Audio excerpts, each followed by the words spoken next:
My stepdaughter, Becca 14F, died 4 weeks ago.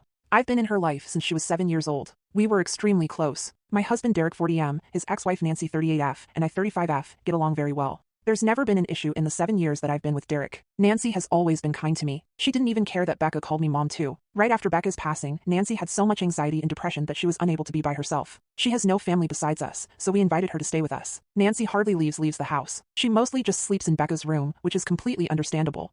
I always tell her that I'm here if she needs me and that I want her to take her time with grieving and that there's no pressure to go back to her home. Today, I needed to run some errands, so I asked Sam if she'd like to join me to get out of the house a little bit, but she declined and said she'd rather just stay at the house and sleep. I told Derek that I was leaving and that I would be back in 2-ish hours. He works from home. I also told him to check on Sam every once in a while and maybe try getting her to eat something. After stopping at the post office, I realized I forgot my library book that I needed to return, so I went back home to get it. As soon as I walked in the door, I heard moaning coming from mine and Derek's bedroom.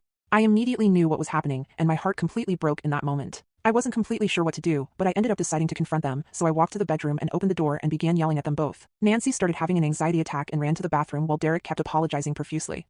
I asked him what the hell was happening. He told me that he made himself and Nancy some lunch and they began talking about Becca and shared some memories. And then Nancy ended up kissing him and he didn't pull back, and then it ended with them in our bed, begging me to understand that it was just grief that caused them to become intimate and that they both made a mistake. I don't know what to do, because I love this man and I also love Nancy.